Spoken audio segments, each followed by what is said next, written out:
Okay, welcome back to our channel. So in the previous video we have seen some basic concepts of HTML, CSS and JavaScript and how do websites work. I have also tell you about domain name, hosting servers, web hosting providers and what is web development. And in this video we will install code editor for continuing our web development course from beginners level to advanced level. So let's start the video. कुनै पनि HTML, CSS, JavaScript र कुनै पनि programming ल्याङ्ग्वेजहरु लेख्नको लागि चाहिँ हामीलाई एउटा कोड एडिटरको जरुरत पर्छ र यो थ्रु आउट द कोर्स चाहिँ म माइक्रोसफ्टको विजुअल स्टुडियो कोड भन्ने युज गर्दछु र I will recommend all of you to install the Microsoft Visual Studio Code.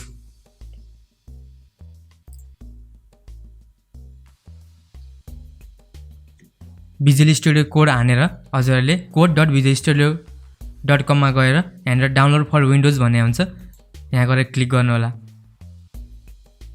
अरे यो किन Visual Studio Code नै युज गर्ने भन्दाखेरि चाहिँ Visual Studio Code चाहिँ धेरै फिचर्सहरु छ यसमा चाहिँ इनबिल्ट टर्मिनलहरु छ यसमा धेरै कुराहरु छ एक्सटेन्सन यसको एक्सटेन्सनहरुले गर्दाखेरि चाहिँ धेरै इजी हुन्छ हाम्रो कोडिङ लेख्न कोड गर्नको लागि चाहिँ।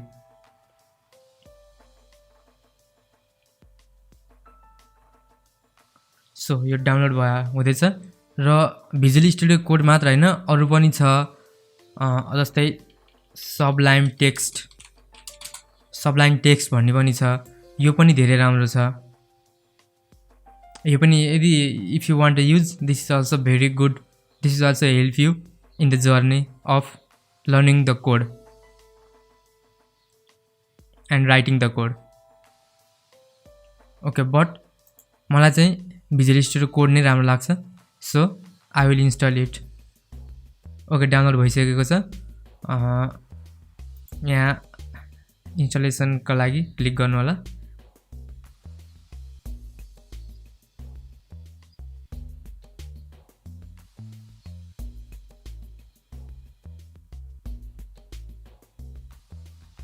Okay, यहाँ यो युजर एग्रीमेन्ट छ यो एग्रीमेन्ट सबै पढ्नु होला।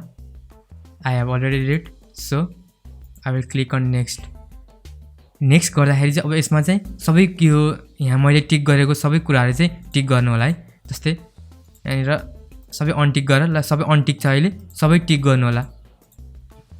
यसमा मेन भनेको चाहिँ add open with code action to Windows explorer file context menu भनेको छ and open with code action to Windows explorer directly context menu भनेको छ। यो दुईवटा अप्सन चाहिँ टिक गर्नु होला यसले धेरै हेल्प गर्छ हजुरहरुलाई प्रोडक्टिभिटी इन्क्रिज गर्नको लागि यसले धेरै हेल्प गर्छ। यसले कसरी हेल्प गर्छ अहिले म भन्ने छु है। नेक्स्ट गर्नु इन्स्टल गर्नु। ओके यो माइक्रोसफ्ट को Visual Studio Code भन्दाखेरि चाहिँ सबैभन्दा सुरुमा मैले जब यो वेब डेभलपमेन्ट को जर्नी स्टार्ट गरेको थिएँ त्यो टाइममा चाहिँ मैले नोटप्याडबाट चाहिँ कोडिङ गर्ने गर्थे सुरुमा है। नोटप्याडबाट कोडिङ गर्दाखेरि चाहिँ धेरै गाह्रो हुने रहेछ मलाई कसैले भन्ने मान्छे पनि थिएन यसबाट गर्नु भनेर या अरु कुनै कोड एडिटर युज गर्नु भनेर मैले चाहिँ नोटप्याडबाट स्टार्ट गरेको थिएँ र धेरै गाह्रो हुन्छ सो त्यही मिस्टेक चाहिँ हजुरहरुले नदोहोर्याउनु होला र Visual Studio Code मा चाहिँ कोड गर्नु होला। यसमा हजुरहरुले एन्ड्रोइड डेभलपमेन्ट प्लस अरु जुनसुकै प्रोग्रामिङ ल्याङ्ग्वेजहरु पनि कोड गर्न सक्नुहुन्छ। Okay launch Visual Studio Code मैले फिनिश गरे।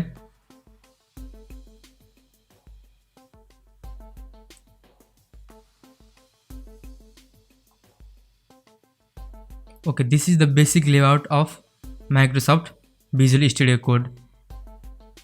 अब यहाँ के हो कसो म सबै भन्ने नै छु है। अब यहाँ सबैभन्दा सुरुमा छ यो यहाँनिर देखाएको छ यो फोल्डरहरु जस्तै यहाँनिर कुन फोल्डरहरु ओपन भएको छ अब यहाँबाट नयाँ फोल्डरहरु बनाउने सबै यहाँबाट हुन्छ। नेक्स्ट भनेको यो छ गिट को लागि यो अहिले छोडिदिनु है। यो छ रन एन्ड डिबग भनेको छ यो पछि टेस्टिङ को टाइममा युज हुन्छ। यो यहाँनिर एक्सटेन्सनहरु छ यहाँबाट एक्सटेन्सनहरुले कुनै पनि एक्सटेन्सनहरु चाहिँ इन्स्टल गर्न सक्नुहुन्छ। प्लस यो यहाँ रिमोट एक्सप्लोरर भन्ने छ यो पनि छोडिदिनु अहिलेको लागि। प्लस यहाँनिर गिटहबको अर्को छ पुल रिक्वेस्ट भन्ने छ। सो अहिलेको लागि हामीले हेर्नुपर्ने भनेको यो फाइल प्लस यो फोल्डरहरू यहाँनिर बनाउन मिल्छ र कुनै पनि फोल्डरहरू अझै ओपन गरेर राख्नु भएको छ भने त्यो यहाँनिर हुन्छ। सो म एउटा फोल्डर बनाउँछु यहाँनिर।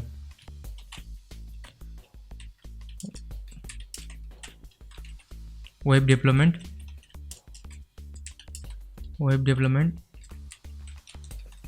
कम्प्लिट कोर्स भनेर एउटा फोल्डर बनाउँछु। र सबै म यसमा सबै यो फोल्डरमा चाहिँ म सबै डकुमेन्टहरू चाहिँ यसमा राख्छु। र यहाँनिर ओपन विथ कोड भनेर आएको छ। अघि नै मैले त्यो टिक गर्नु भनेको कुरा सबै टिक गर्नु भएको छ भने यहाँ ओपन विथ कोड भन्ने अप्सन हजुरहरूको नै आउँछ। र यहाँ क्लिक गरिसकेपछि चाहिँ यो फोल्डर शुद्ध यहाँ माइक्रोसफ्ट भिजुअल स्टुडियो कोडमा खुलिन्छ। यसलाई अनचेक गरौँ, यसलाई बन्द गरिदिउँ, यसलाई ठुलो गरौँ।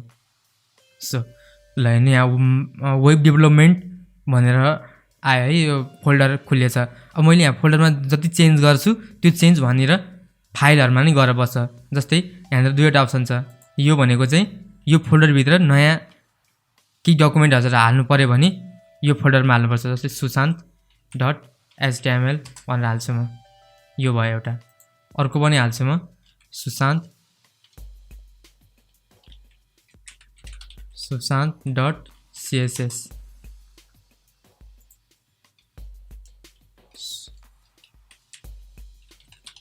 सुशान्त.js तीनवटा मैले खोलेको छु।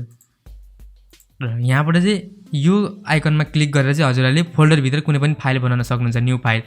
र यसमा क्लिक गर्नुभयो भने चाहिँ कुनै पनि एउटा नयाँ फोल्डर बनाउन सक्नुहुन्छ। जस्तै अब मैले यहाँनिर HTML भनेर एउटा फोल्डर बनाएँ। ल यो एउटा फोल्डर भयो। अर्को छ यहाँ रिफ्रेस। यो रिफ्रेस गर्ने जस्तै तपाईँहरूले उहाँ यो यहाँनिर यो फाइल एक सर्भरमा कुनै पनि एउटा जस्तै एउटा कुनै डकुमेन्ट बनाउनु पऱ्यो भने चाहिँ डकुमेन्ट बनाउनु भयो भने चाहिँ अनि उता गएर रिफ्रेस गर्नु भयो भने त्यो डकुमेन्ट उतापट्टि आउँछ। ल जस्तै यहाँ हेर्नु त मैले 3टा बनाएको सिधै यहाँनिर आइसक्यो। हामीले केही गर्नु पर्यो नि, भिजुअल स्टुडियो कोडले नै गर्छ। अहिले यही कुरा हामीले नोटप्याडबाट गर्नु परेको भए हामीलाई धेरै गाह्रो हुन्थ्यो। यता सबै पहिला फाइलमा गएर त्यो सबै गर्नु पर्थ्यो, फोल्डरमा गएर त्यस्तो गर्नु पर्थ्यो। र भिजुअल स्टुडियो कोडमा अर्को इम्पोर्टेन्ट कुरा भनेको एक्सटेन्सनहरू। थ्रु आउट द वेब डेभलपमेन्टको जर्नीको लागि चाहिँ इजी गर्नको लागि चाहिँ म केही एक्सटेन्सनहरू इन्स्टल गर्छु। सुरुमा छ लाइभ सर्भर। हजुरहरूले नि यो इन्स्टल गर्नु होला। लाइभ सर्भर भन्ने छ, यहाँ मैले इन्स्टल गरेर राखेको छु। अनइन्स्टल गर्छु। रिलोड रिक्वायर भनेको छ, रिलोड गरौँ।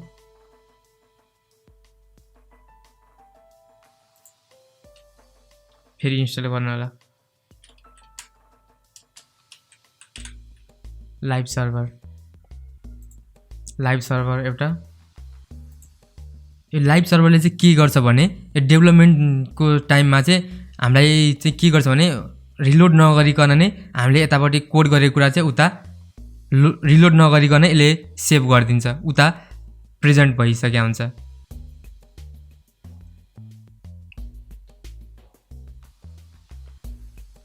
यो गर्ने बित्तिकै यहाँ हेर्नु होला, यहाँनिर गो लाइभ भन्ने अप्सन आइसकेको छ। यो अप्सन अहिले कसरी के गर्छ भन्ने कुरा म एकछिन भन्छु। अर्को भनेको हाम्रो छ प्रिटियर कोड फर्मेट भनेर छ। यो पनि इन्स्टल गर्नु होला। मैले इन्स्टल गरिसकेको छु, यो पनि इन्स्टल गर्नु होला। यसले चाहिँ के गर्छ भन्दाखेरि चाहिँ कुनै पनि जस्तै अब मिलेर नमिलेको त्यहाँनिर केही कोडहरू छ भने यसले चाहिँ यसलाई एउटा पर्फेक्ट एउटा फर्मेट दिने काम गर्दछ।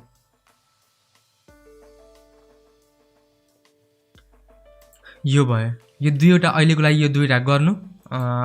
अपकमिङ भिडियोहरूमा अब कुनै एउटा त्यस्तो नेसेसरी छ भने म इन्स्टल गर्न लगाउँछु। र सबैभन्दा यहाँ मुनि चाहिँ अर्को रहेको छ, यहाँनिर सेटिङको अप्सन छ। सेटिङमा कमान्ड प्यालेटहरू पनि छ, यहाँ सेटिङ भन्ने पनि छ, एक्सटेन्सन छ, किबोर्ड सर्टकट छ।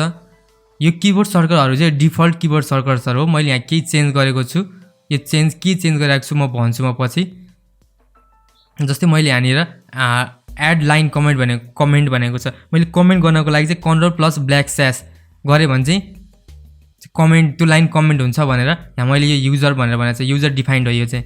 अरु भनेको सबै डिफल्ट छ कुनै एक्सटेन्सनले दिएको छ अनि इन्स्टल गरेको एक्सटेन्सनले पछि म के चेन्ज गर्ने म भन्दिन्छु अहिलेलाई चाहिँ यति नै बुझ्नुस् अनि अर्को छ सेटिङमा गएपछि यहाँ दुईवटा अप्सनहरु हुन्छ एउटा युजर हुन्छ र अर्को वर्क स्पेस हुन्छ युजर भनेको चाहिँ हजुरले युजर चेन्ज गर्नु यहाँ यदि युजरमा चाहिँ चेन्ज गर्नु भयो भने चाहिँ यो चाहिँ पुरै ग्लोबल भिजुअल स्टुडियो कोडहरुमा नै चेन्ज हुन्छ बट यो वर्क स्पेस भनेको चाहिँ जस्तै कुनै हजुरले कुनै पनि एउटा अर्को जस्तै पाइथनको कुनै प्रोग्रामिङ गर्नु भएको छ या कुनै अरु एन्ड्रोइड डेभलपमेन्ट गर्नु भएको छ भने त्यसको लागि कुनै पनि अरु सर्टकटहरु हुन्छ यहाँ केही चेन्ज गर्नु भयो भने चाहिँ यो सबै चाहिँ यो वर्क स्पेसमा गएर चेन्ज गर्न सक्नुहुन्छ र कुनै पनि एउटा अब पर्टिकुलर प्रोजेक्टको लागि हजुरले कुनै पनि सेटिङ चेन्ज गर्न चाहनुहुन्छ भने त्यो चाहिँ यहाँ आएर चेन्ज गर्न सक्नुहुन्छ यहाँ थुप्रै छन् है यो भयो अरु भनेको यसमा बुझ्नु पर्ने भनेको अब यो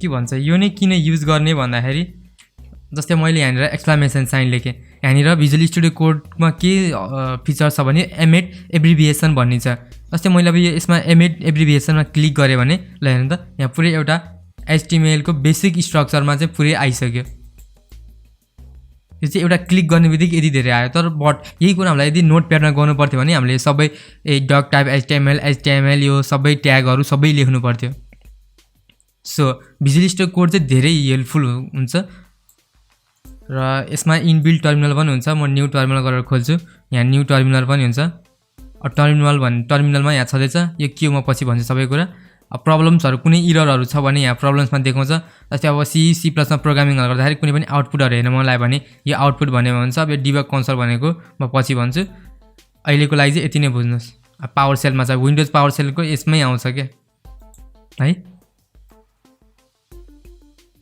ल यो भयो अब अघिको मैले लाइभ सर्भरले चाहिँ के गर्छ भन्दाखेरि सानो डेमो हेरौँ है त मैले h1 ट्याग राखेँ h1 ट्यागमा हेलो वर्ल्ड भनेर लेखेँ र मैले यहाँ गो लाइभ भनेर क्लिक गरेँ र हाम्रो पोर्ट स्टार्ट भइसकेको छ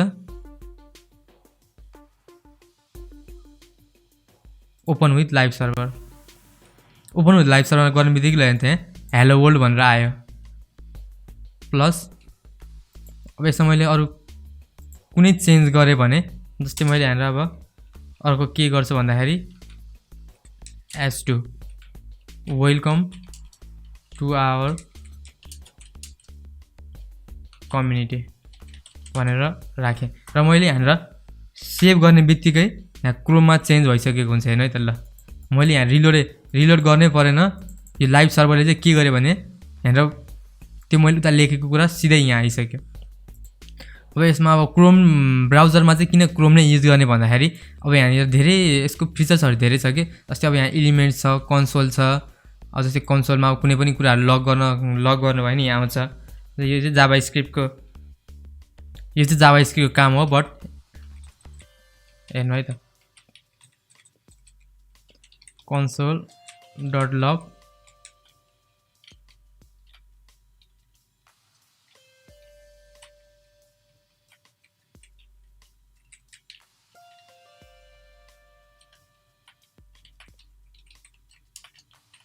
हेलो वर्ल्ड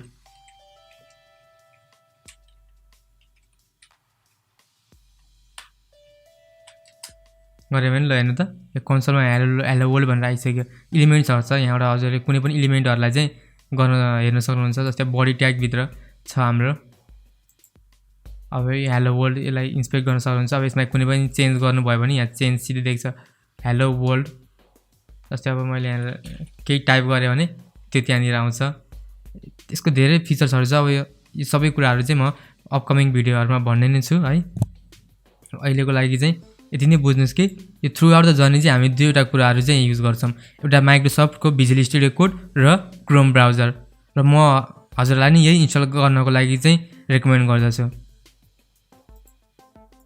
सो अब अरु यसमा बुझ्नुपर्ने कुराहरु भनेको यति नै हो जस्तै अब यहाँनिर अरु के हुन्छ भने जस्तै ल यो हेडमा धेरै कुराहरु भयो मैले क्लोज गर्छु भन्दा नि पाउनुभयो जस्तै अब पछि यो कोडिङको गर्दा गर्दै अब केही बडीमा धेरै ट्याग धेरै कुराहरु हुन्छ यो सबै अब म क्लोज गर्छु म हेडमा काम गर्छु भन्दाखेरि यो बडीको पुरै कुराहरु क्लोज गर्न सक्नुहुन्छ यस्तै छ फिचर्सहरु अरु पनि फिचर्सहरु त धेरै छन् म अपकमिङ भिडियोहरुमा चाहिँ हजुरहरुलाई भन्ने नै छु अहिलेको लागि चाहिँ यति नै So for the next video you should have installed the Visual Studio Code and you should have the Chrome browser. You can use other browser but Chrome is especially recommended for developing the websites. So thank you so much for watching. I will see you in the next video.